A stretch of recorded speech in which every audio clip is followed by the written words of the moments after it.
Saudaraku, pemirsa Aswaja. Aswaja itu sendiri sebenarnya singkatan dari Ahlus Sunnah wal Jamaah. Maknanya adalah orang-orang yang senantiasa melaksanakan perintah Nabi sebagaimana perintah Allah.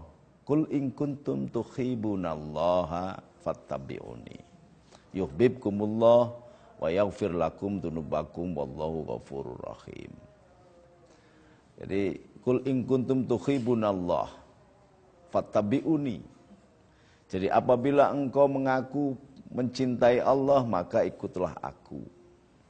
Yuhibbukumullah, maka Allah akan mencintai engkau. Wa yaghfir lakum dzunubakum. Dan engkau akan dimaafkan oleh Allah atas segala dosa-dosamu. Yaghfir lakum dzunubakum wallahu ghafurur rahim. Sesungguhnya Allah adalah zat yang sangat pemaaf dan sangat mencintai hamba-hambanya.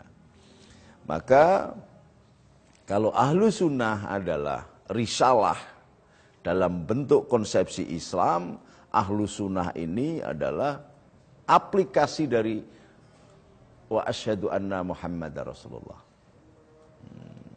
Wal jamaah dilakukan kegiatan risalah Islamiyah yang dibawa oleh Rasulullah Muhammad SAW ini dengan cara bersama-sama. Ini bahasa letterleknya Ahlus Sunnah wal Jamaah. Namun sesungguhnya Ahlus Sunnah wal Jamaah ini masuk dalam lorong koridor Sunni. Nah, Sunni itu sendiri adalah Ahlus Sunnah. Nah, sesungguhnya kalau kita mau mengatakan Ahlus Sunnah pengikut Nabi, itu Syiah juga pengikut Nabi. Kemudian golongan Mu'tazilah juga pengikut Nabi, semua pengikut Nabi. Cuman kemudian terjadilah klaim bahwa Ahlus Sunnah wal Jamaah itu miliknya Sunni. Tapi itu sebenarnya tidak tepat. Syiah juga Ahlus Sunnah wal Jamaah, bahkan Ahli Bait. Dan aliran yang lain juga Ahlus Sunnah wal Jamaah. Di Indonesia khususnya, Ahlus Sunnah wal Jamaah ini menjadi klaim Nahdlatul Ulama. Aliran Sunni yang ada di tanah air ini adalah Ahlus Sunnah wal Jamaah. Nah, sejarahnya bagaimana? Ini harus naik ke atas karena Ahlus Sunnah wal Jamaah ini sesungguhnya dikembangkan oleh para wali, oleh pengurus Nahdlatul Ulama yang jonggolnya adalah pada waktu itu Hadratus Syekh Hasyim Asy'ari.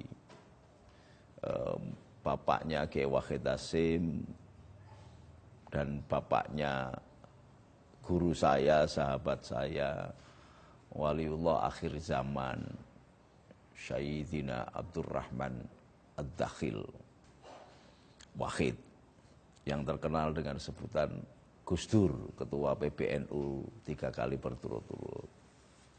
Yang kemudian namanya saya tasbihkan sebagai nama pesantren Abdurrahman Wahid di sini.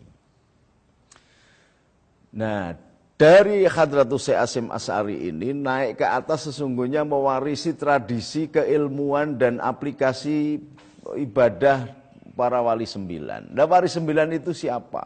Wali 9 itu adalah pionir-pionir Islam yang diutus oleh Sultan Ahmad Tsani atau Kerajaan Turki Ottoman.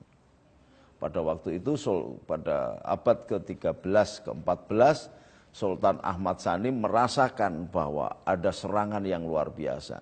Jadi Islam setelah 800 tahun menguasai 2/3 dunia sampai ke Spanyol dan Eropa, perbatasan Eropa sampai ke Maroko dan sebagainya, maka mulai dirongrong kekuasaan di dalam negerinya sendiri, tetapi juga lawan-lawan dari luar mulai masuk. Nah, di antaranya adalah Inggris dan Perancis. Tetapi untuk menjebol kekuatan Sultan Ahmad Tsani ini tidak akan sebegitu mudah. Maka dia bekerja sama dengan Abu Su'ud pada waktu itu. Nah, Abu Su'ud ini berkenalan dengan yang bernama Abdul Wahab sebagai guru. Abdul Wahab sendiri juga berkaitan dengan Muhammad Abduh untuk belajar mempelajari bagaimana tradisi-tradisi keilmuan Islam yang progresif. Nah, gerakan-gerakan inilah yang kemudian pada akhirnya disebut dengan Wahabi, gitu. Nah, ketika terjadi penghancuran sebelum terjadi penghancuran terhadap kerajaan Turki Ottoman yang sudah berkuasa di 890 tahun di dunia ini, Sultan Ahmad Sani merasa bahwa perlu ada penyelamatan Islam yang kafah. Karena beliau juga barangkali berpegangan kepada udkhulu fisilmi kafah. Masuk Islam itu harus dengan kafah, dengan sempurna. Maka berbagai aliran yang ada di dunia ini kemudian dipilih dalam bentuk perwakilan ulama-ulama besar. Dari India misalnya, tradisi India yang kaya dengan tasawufnya, kaya akan ilmu kebatinan dan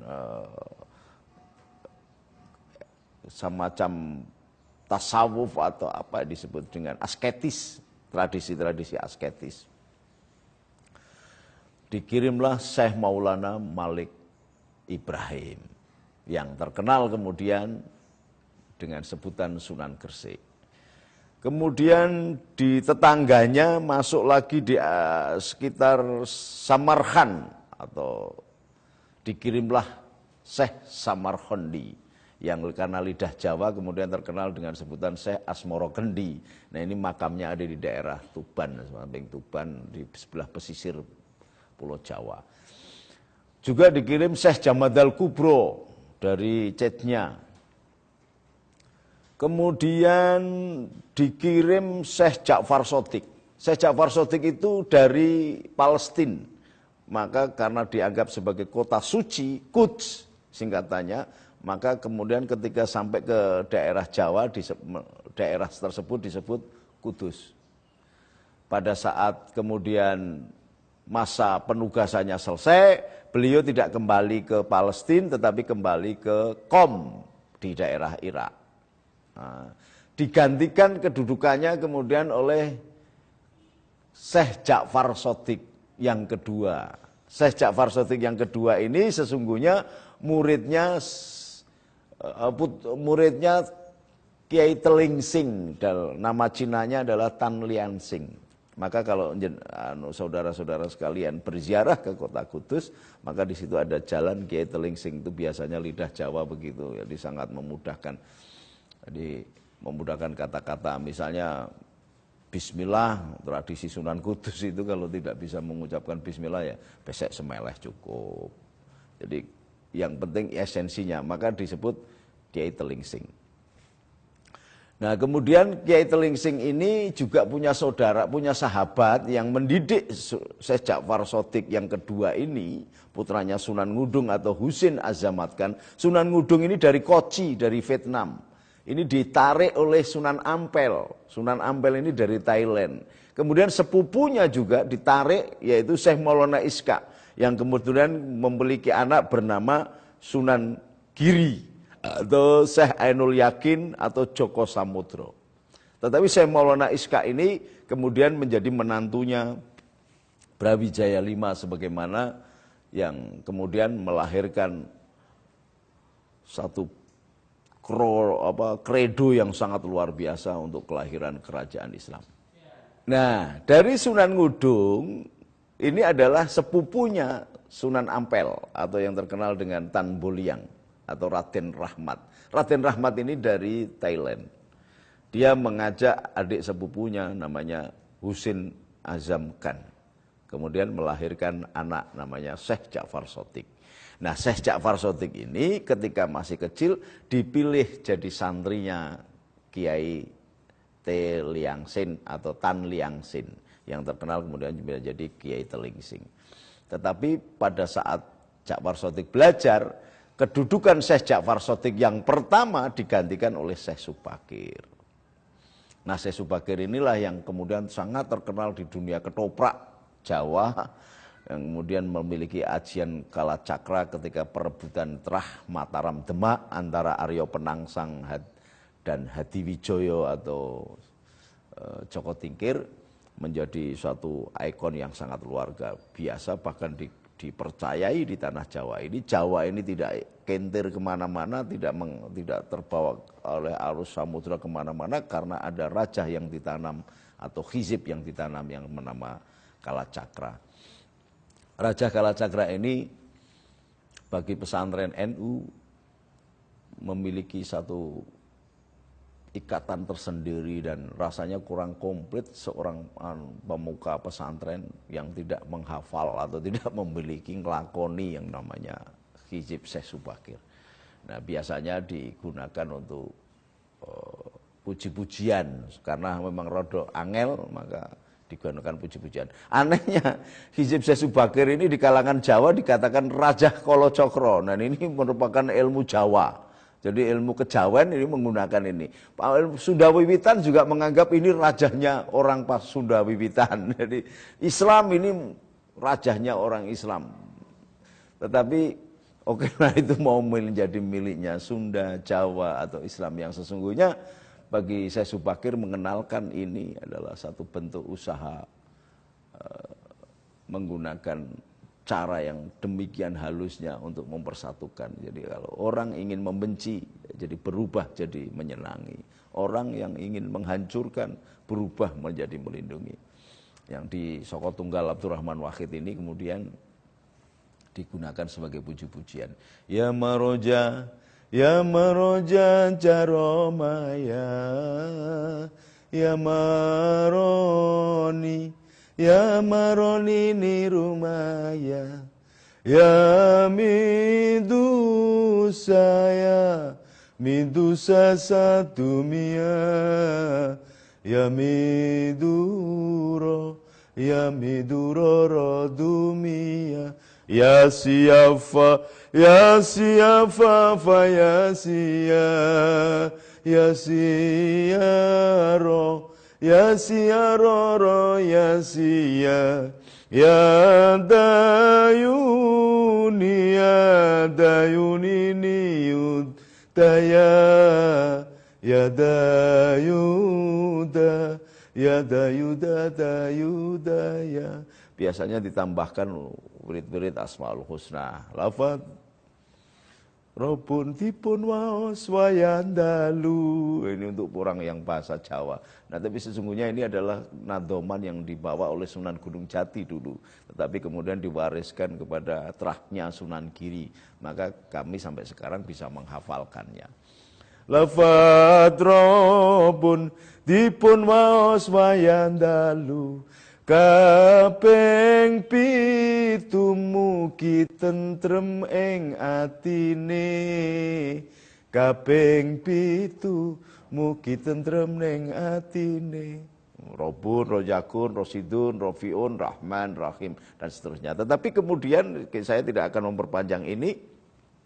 Pada intinya seluruh ulama sedunia yang dipilih oleh Sultan Ahmad Sani ini kemudian berembuk membentuk satu lembaga dakwah yang disebut Wali 9. Jadi Wali 9 itu tidak 9 wali, walinya bisa berpuluh-puluh, termasuk yang namanya Syekh Abdurrahman Ki Ageng Selo yang kemudian mendirikan dinasti Mataram Islam, itu salah satu wali. Kemudian Sunan Muria itu salah satu wali. Kemudian banyak Syekh Jamadal Kubro sendiri, kemudian Syekh Maulana Malik Maghribi, itu salah satu wali yang diutus juga, tokoh agama dari daerah Maroko, perbatasan Eropa, itu 5 orang di tanah Jawa ini.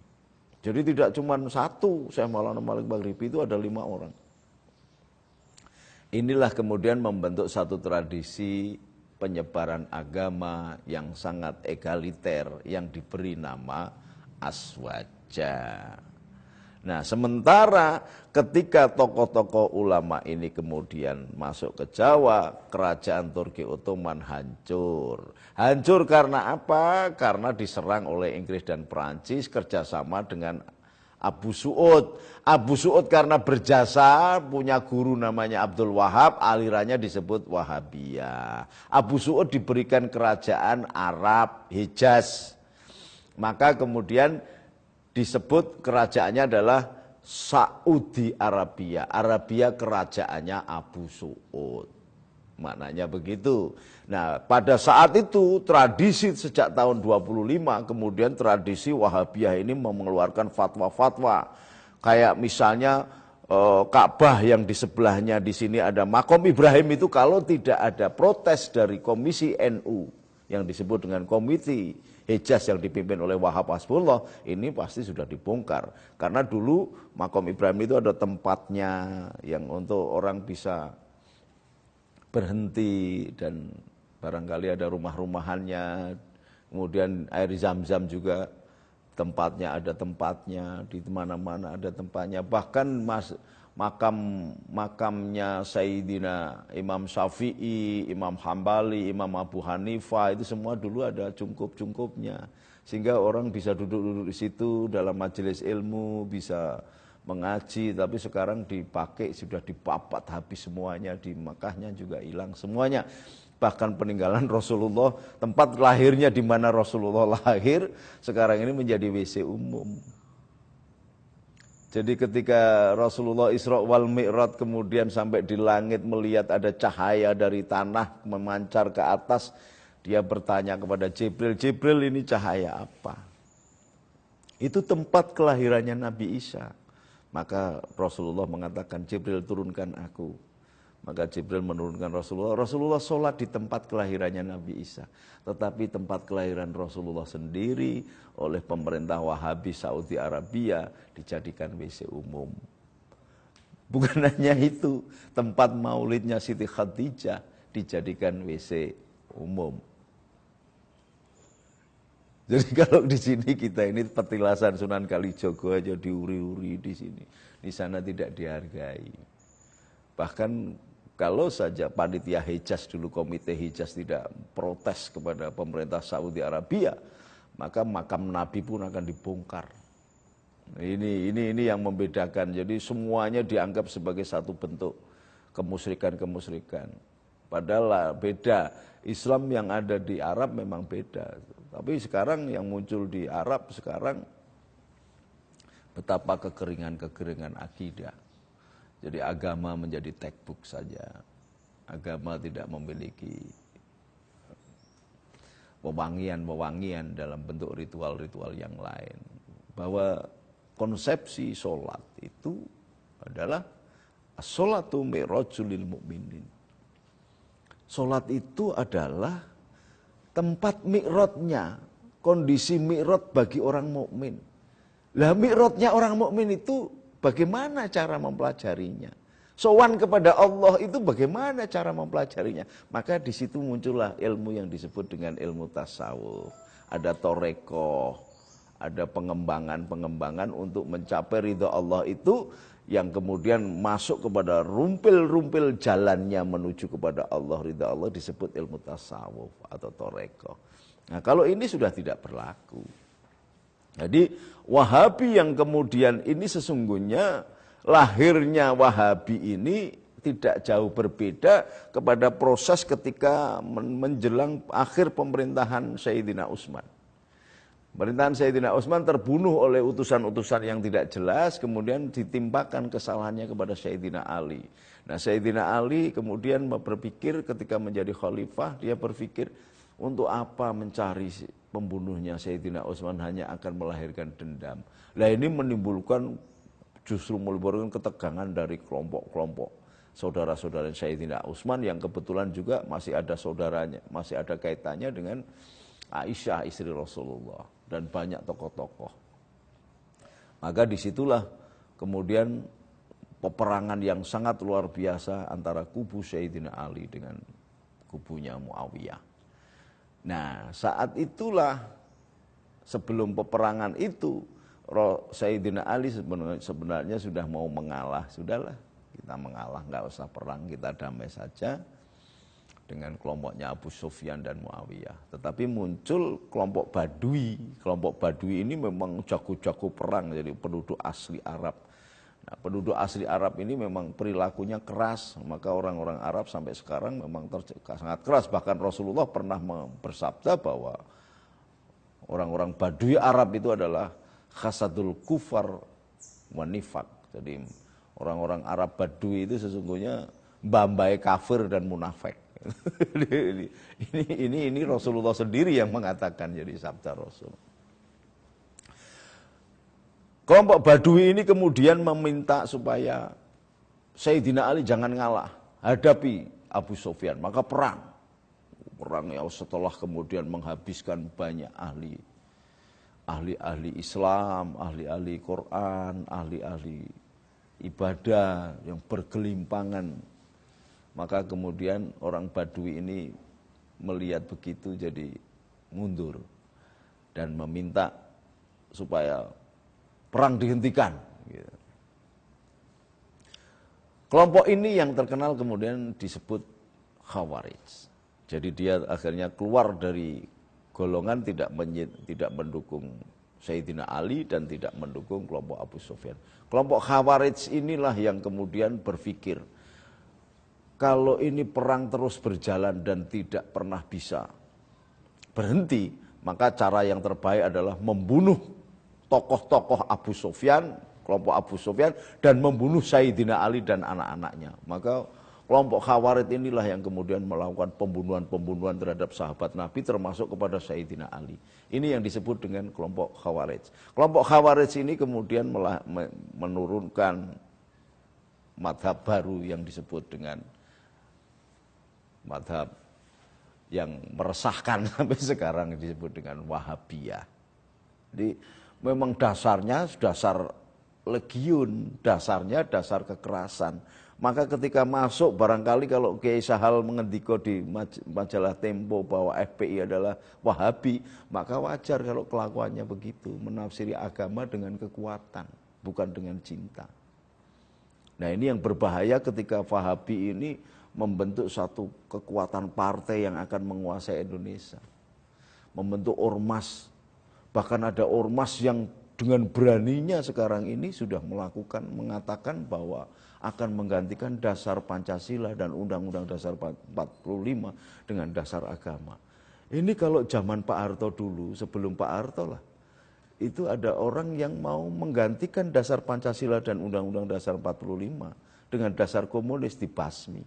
Tapi sekarang kita menyaksikan di tanah air kita ini tidak jelas lagi style of leadership atau gaya kepemimpinan. Sehingga kelompok Wahabi meresap kemana-mana, melahirkan pengkafiran-pengkafiran. Gerakan-gerakan takfir ini sangat meresahkan. Ada satu radio yang justru menganggap tradisi-tradisi NU ini, tradisi-tradisi Aswaja ini adalah tradisi-tradisi bid'ah, tradisi-tradisi kafir. Bahkan tahlil dikatakan bid'ah, solawat dikatakan bid'ah. Padahal tahu nggak bahwa sesungguhnya solawat itu apa? Solawat itu bentuk jamaknya dari solat. Solat itu dari bahasa Arab, bahasa Ibrani yang namanya syalu. Bahasa Ibrani syalu ini ketika dulu berasal dari bahasa Aramik namanya selota. Selota itu maknanya rukuk dan sujud. Maka ketika sampai dengan Nabiullah Daniel, itu orang kalau selota, melakukan selota, itu karena Haikal Sulaiman hancur, Masjidil Aqsa hancur, maka gerakannya, mohon maaf, gerakannya begini. Jadi kalau sholatnya dulu, sholatnya orang-orang Kristen begini. Sampai dengan Nabi Daniel, nah, gerakannya begini. Sudah tidak rukuk dan sujud. Padahal selota itu berasal dari kata sujud, rukuk dan sujud. Dan sampai dengan orang-orang Yahudi maupun orang-orang Nasrani, teman-teman Nasrani pada sampai sekarang pun ketika melakukan devosi ke sana, melakukan gerakan-gerakan sholat atau selota atau syalu atau sholat. Nah ini sesungguhnya ritual yang kemudian sampai ke Rasulullah melewati satu bentuk prosesi langitiah atau prosesi ilahiyah yang sangat luar biasa lewat Isra wal Mi'raj. Maka diperintahkan untuk melakukan sholat. Nah kalau sholawat itu bentuk jamaknya sholat, kemudian sholawat dikatakan bid'ah, maka sesungguhnya satu kelompok yang mengatakan sholawat itu bid'ah perlu dicurigai apakah dia muslim, apa PKI, apa komunis. Ini perlu dicurigai. Jadi kalau ada satu radio yang mengatakan sholat atau selota atau sholawat itu adalah bid'ah, maka warga NU, anak-anak muda Banser dan Ansor harus mulai waspada bahwa sekarang ketidakpedulian kita terhadap bangsa dan negara ini sampai memberikan peluang bagi satu kelompok mengatakan bahwa sholat atau sholawat itu bid'ah. Berarti kalau sholawat bid'ah, berarti membid'ahkan salah satu rukun Islam yang paling utama, yang menjadi tegaknya satu bentuk hubungan manusia dengan Allah itu adalah sholat. Sholatu imaduddin. Ini yang perlu diwaspadai. Kalau kita tidak peduli dan kita anggap biasa-biasa saja, oh ini berbahaya. Orang tidak paham bahwa yang namanya sholawat itu adalah bentuk jamak dari sholat. Ada satu gerakan juga dari satu kelompok ormas yang ada di Indonesia ini yang mengatakan bahwa tahlil itu bid'ah. Padahal tahlil itu wakil dari arti dari kalimat la ilaha illallah. Tahlil itu wakil dari kata la ilaha illallah. Dalam bahasa tasawuf dimaknai la maujuda illallah. Tidak ada sesuatu yang maujud kecuali Allah. Ini kalimat tauhid. Bahkan untuk arti letter luck-nya adalah tidak ada Tuhan yang layak disembah kecuali Allah. Nah, kalau tahlil ini dianggap bid'ah, padahal tahlil ini diperintahkan oleh Allah kepada Nabi Adam hingga ke 319.000 nabi, yang terakhir adalah Rasulullah Muhammad SAW. Kalau kalimat ini juga dikatakan sebagai bid'ah dan ada satu gerakan untuk memberantas tahlil, maka umat Islam mesti waspada. Dan NU mesti waspada. Kenapa NU mesti waspada?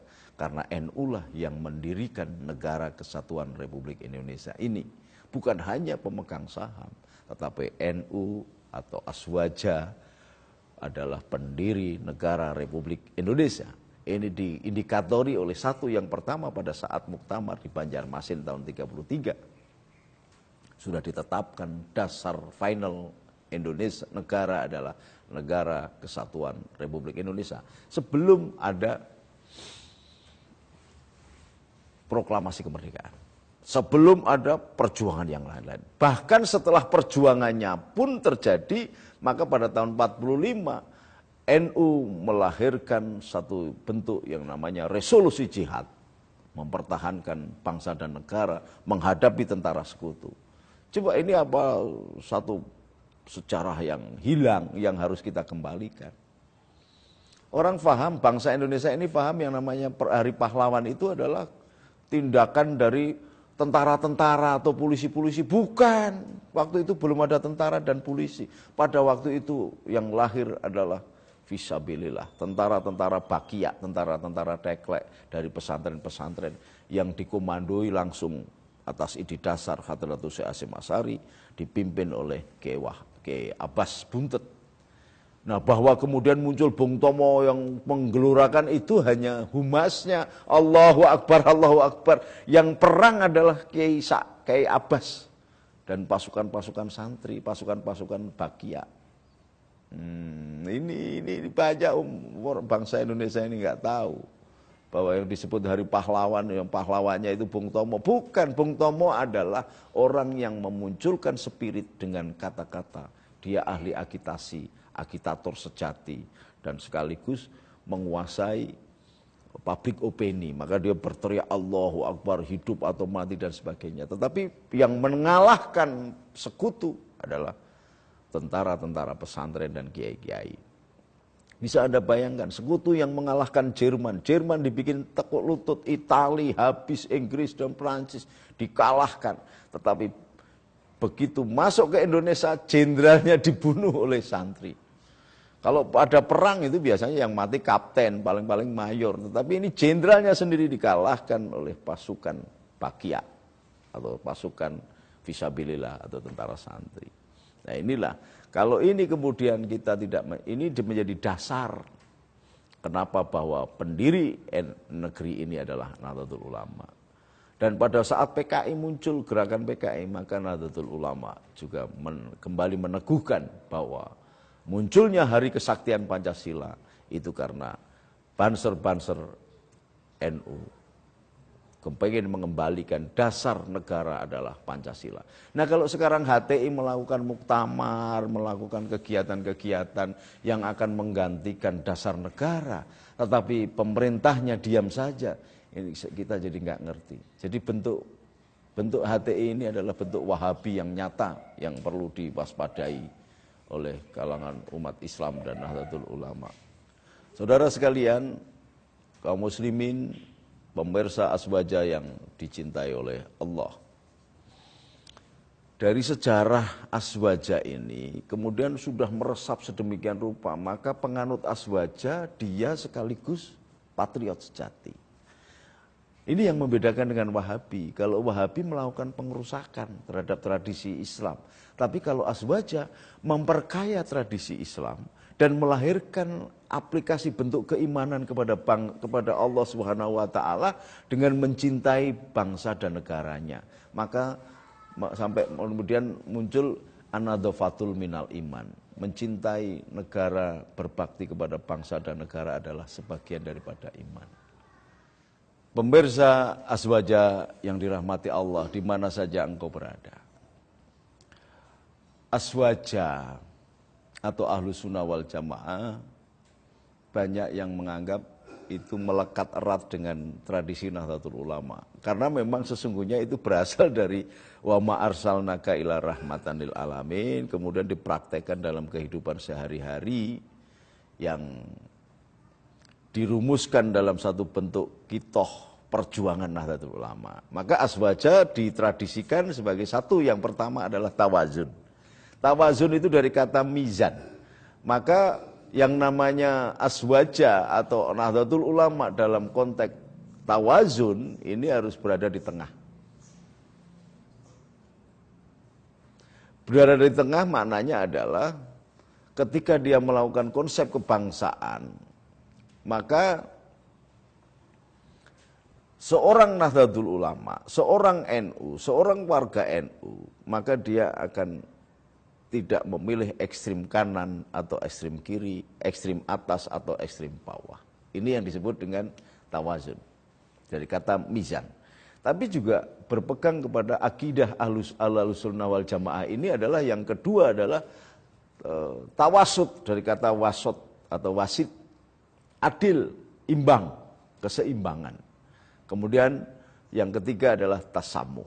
Tasamuh adalah toleran kepada sesamanya, ditambahi dengan itidal tumakninah. Maka ketika akidah ini kemudian melekat di NU, dan NU adalah yang mendirikan Negara Kesatuan Republik Indonesia, kemudian ketika Laksamana Maeda, pemerintah Jepang menyerahkan kekuasaannya dan menemui Kiai Wahid Hasim, bapaknya Hadratus Syekh Abdurrahman Wahid, maka bapaknya Gus Dur ini melapor kepada bapaknya sendiri, yaitu Hadratus Syekh Hasyim Asy'ari.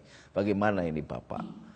Maka Kiai Wahid Hasim melapor kepada Hadratus Syekh Hasyim Asy'ari sebagai sesepuh Nahdlatul Ulama. Bapak, ini ada Laksamana Maeda akan menyerahkan kedaulatannya kepada kita.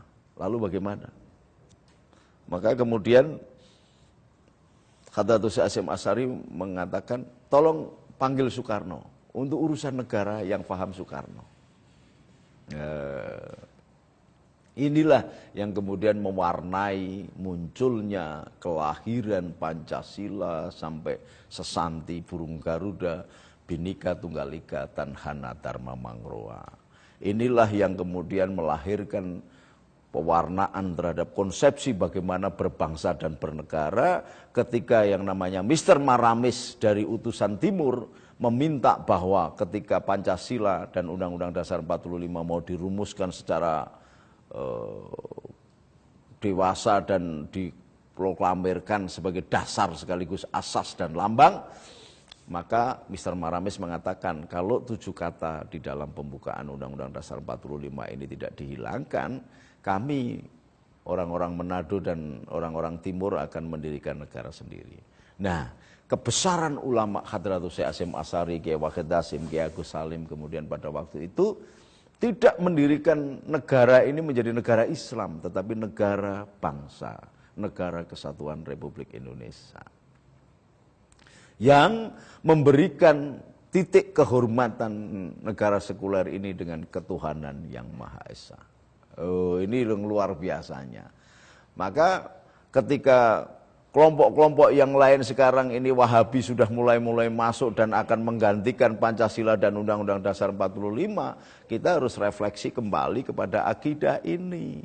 Aplikasi dari akidah aswaja itu yang namanya tasawuf, tawazun, tawasud, itidal, tumaknina, maka warga NU sekaligus menjadi dirinya sebagai patriot. Dia akan melindungi saudara-saudaranya. Saudara-saudaranya baik yang beragama Kristen, Hindu, Buddha, Katolik, Konghucu atau agama lain, atau Sunda Wiwitan, atau Kejawen dan sebagainya. Ini sebagai bentuk konsekuensi dari aswaja. Kenapa? Oh, ini yang luar biasa. Hadratus Syekh Hasyim Asy'ari. Kalau saja Indonesia dulu itu menjadi negara Islam, maka sudah hancur. Kenapa begitu? Kita lihat yang namanya Libya. Muammar Gaddafi itu luar biasa. Dia seorang kolonel dan sekaligus pemimpin Toreko Sanusia. Mursyid Sanusia yang terbesar dan terkaya, luar biasa. Semua pemuda yang usia 17 tahun ke atas langsung diberi rumah, diberi ratusan juta rupiah untuk modal bekerja. Beda dengan kita, orang sudah modal sendiri yang harusnya Undang-Undang Dasar 45 itu gelandangan orang terlantar harusnya dikelola oleh negara, tetapi tidak pernah dikelola oleh negara. Udah mencari hutang sendiri, jual sana, jual sini, bikin jadi pedagang kaki lima, masih diusir-usir lagi. Jokowi yang katanya bisa memberikan kenikmatan kepada kaki lima, sekarang jadi musuhnya kaki lima. Ahok juga sama. Maka memang kadang-kadang ketika orang duduk di kursi, dia lupa sesungguhnya dia mewakili siapa. Ini. Maka kemudian dimunculkanlah, jadi kembali lagi kepada gerakan Ahlus Sunnah wal Jamaah. Hadratus Syekh Hasyim Asy'ari berpikir, kalau ini negara hanya menjadi negara Islam, maka akan hancur. Dan betul, Libya hancur. Karena apa? Disikat habis oleh Amerika. Karena apa? Karena dia melakukan tindakan yang salah di dalam berstrategi. Bukan salah di dalam bermemimpin, tapi berstrategi dia keliru. Agak terlalu jumawa, agak terlalu berbesar hati. Iran yang dulu dipimpin oleh Shah Reza Pahlavi menjadi kekuatan terbesar di Timur Tengah dengan kekuatan nuklir dan sebagainya, digulingkan oleh Ayatollah Khomeini, sekarang dihancur leburkan.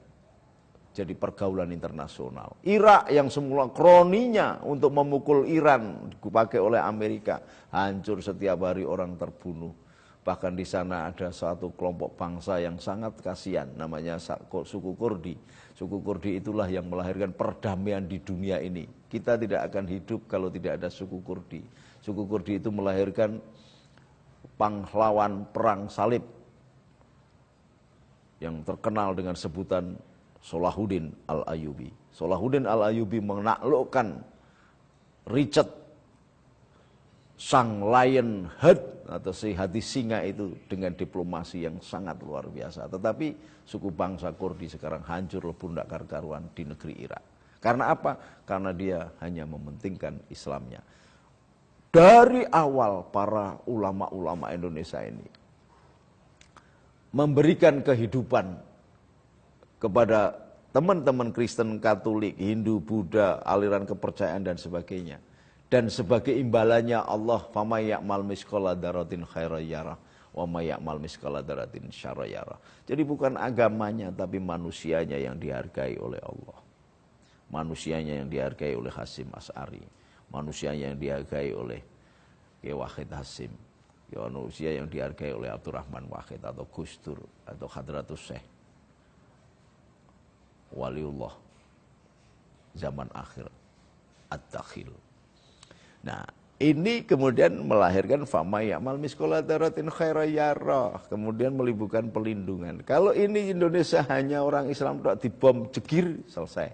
Tapi karena ada Kristen, ada Hindu, ada Katolik, sebenarnya kita ini diamankan oleh teman-teman yang minoritas. Jangan lupa, maka jangan kemudian berbangga hati, berbesar hati, kemudian melakukan tafsir-tafsir yang enggak jelas. Ala Ahlus Sunnah wal Jamaah di dalam bertafsir, di dalam mengaplikasikan kehidupan beragama, berbangsa dan bernegara tidak bisa lepas dari tawazun, tawasud, tasamuh, itidal, tumanina. Maka tidak hanya menafsirkan Al-Quran saja, tetapi Al-Quran mesti dicari kelengkapannya dengan hadis. Kalau tidak diketemukan dengan ijma dan dengan qiyas. Kalau hanya Quran saja seperti yang sekarang ini beredar, semuanya harus Al-Quran dan hadis. Quran yang mana?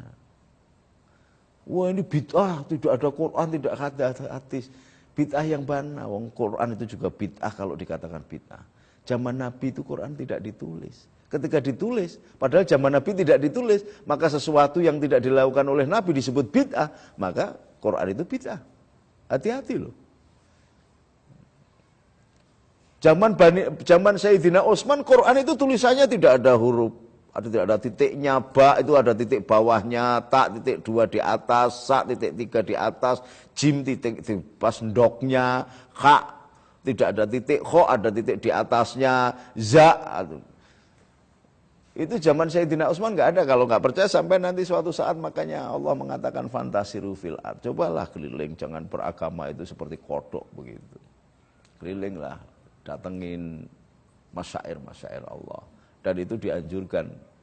Inna sofa wal marwata min sya'airillah. Faman hajal baita awitamara fala junaha alaihi an yatawafa bihima. Wa man tatawa khaira fa inallaha sakirun alim. Datang. Maka engkau akan melihat di Museum Qatar di Doha itu ada tulisan Quran yang Mushaf Utsmani yang belum ada harokatnya, belum ada. Itu kalau enggak hafid betul baca ya bingung. Apalagi yang sekarang ini kita mau ada harokatnya aja baca susah, belum tentu setiap hari baca. Ini sekarang kembali ke Quran yang mana? Jadi hati-hati. Orang melakukan justifikasi hukum seenaknya sendiri.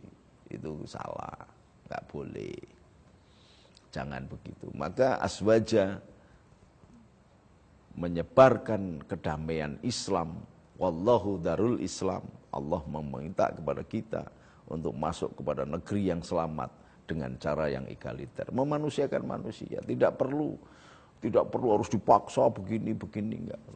Aswaja melahirkan satu bentuk kekenyalan, keindahan akhlak. Jadi bukan kata-kata dan tindakan yang keras. Saya tidak pernah mengkafir-kafirkan orang, mengajak orang begini. Tetapi Anda tahu nggak bahwa bendahara umum NU yang namanya Dr. Bina Suhendra itu yang Islamin saya. Dulu Kristen, dulu Katolik dia. Saya Islamkan tidak ada paksaan. Karena bergaul dengan saya, bersahabat, kemudian ketika dia menjadi direktur di salah satu perusahaan besar dari Buringer, kemudian menjadi papros, kemudian mau disingkirkan teman-teman, malah datang ke tempat saya, Gus, saya orang Kristen mau disingkirkan, tak dungani, tak amankan, dia bilang gitu. Saya amankan, kemudian dia membangun masjid dengan sangat cepat, hanya 1,5 bulan dengan nilai 1,5 miliar. Zaman itu sangat besar. Maka ketika dia datang, Gus saya mau masuk Islam untuk apa? Saya bilang gitu. Enggak usah lah, sama sudah Islam. Orang yang Islam aja belum tentu bangun masjid dengan cepat, dengan dana yang sangat besar. Sampean ini sudah Islam bagi Allah, sudah hakikatnya sampean orang Islam. Nah Islam itu sesungguhnya adalah orang yang memasrahkan dirinya, jiwa dan raga kepada Allah Subhanahu wa taala, disebut taslim. Orangnya disebut muslim. Maka orang Islam itu apapun agamanya, ketika dia berpasrah diri kepada Allah, sesungguhnya muslim. Jadi agama di dunia ini semuanya adalah Islam. Islam dengan huruf kecil dan Islam dengan huruf besar. Itu. Bahwa nabinya macam-macam, silahkan, tidak apa-apa. Allahu Rabbuna wa Rabbukum, lana amaluna walakum amalukum. Allah adalah Tuhannya dan Tuhanmu. Bahwa engkau beribadah dengan begitu, dia begini, aku begini, engkau begitu, enggak apa-apa, sama saja. Jadi Islam itu demikian luasnya. Maka akidah ala al-sunnah demikian melekat pada NU karena memang menjadi dideterminasikan, kemudian diwujudkan dalam bentuk kehidupan sehari-hari yang berpegang pada akidah kesetiaan kepada NKRI, cinta tanah air, hubul waton minal iman. Kemudian siap melakukan resolusi jihad dan melakukan perang jihad ketika bangsa dan negara ini diserang. Kemudian berpegang pada tawazun, tawasud, i'tidal, tumanina. Maka konsepsi berbangsa, akidah ala Ahlussunnah wal Jamaah adalah tidak fanatis kepada partai apapun. Siapapun yang memimpin silahkan, yang penting negerinya aman, negerinya baldatun thayyibatun warabun ghafur. Karena apa? Ketika negeri Indonesia aman, ketika negeri Indonesia jaya, ketika negeri Indonesia kaya, ketika negeri Indonesia memakmurkan rakyatnya dan dihargai di jajaran internasional sebagaimana sistem politiknya bebas aktif, maka sesungguhnya penikmat rente keberhasilan itu adalah umat Islam. Kenapa? Karena 80% lebih penduduk Indonesia beragama Islam. Inilah kenapa Aswaja tidak bisa dilepaskan dari konsepsi berbangsa dan bernegara, dan sekaligus tidak bisa dilepaskan dengan Nahdlatul Ulama. Karena itu adalah konsep aplikasi amalan berbangsa, bernegara, bertuhan, dan bermasyarakat. Dasarnya adalah memuliakan walaqad karamna ala bani Adam, memuliakan umat manusia apapun agamanya. Bagi saya tafsir orang yang bertakwa alladzina yunfikuna fisyara' wa dara wal kadhiminal ghaidha wal afina 'anin nas wallahu yuhibbul muhsinin, di atas ayat ini adalah wasyari'u ila magfiratin min rabbikum wal jannah arduha samawati wal ardu iddat lil muttaqin. Surga yang seluas langit dan bumi yang akan diberikan kepada orang yang takwa. Orang yang takwa adalah alladzina yunfikuna fisyara' wa dara, mau memberi kepada orang baik dia suka atau tidak suka, sempit atau longgar. Ini maknanya, rujukannya bisa dimarjekkan dengan mangkana yu'minu billah wa bil yaumil akhir fal yukrim jarahu. Tidak dianggap orang yang beriman kepada Allah dan hari akhir yang tidak cinta kepada saudaranya. Maka ketika beramal tidak usah dibedakan. Kayak besok ini di pesantren Abdurrahman Wahid tanggal 4 kita membagi sembako, ribuan sembako. Silakan, mau agamanya apa silakan. Kita lihat adalah esensi manusianya. Maka Nabi juga menegaskan khairun nas anfa'uhum linnas. Bukan khairun nas anfa'uhum lil muslim, bukan khairun nas anfa'uhum lil mu'min, bukan. Sebaik-baik manusia adalah yang bermanfaat kepada manusia yang lain. Pemirsa Aswaja, insya Allah kita ketemu lagi. Assalamualaikum warahmatullahi wabarakatuh.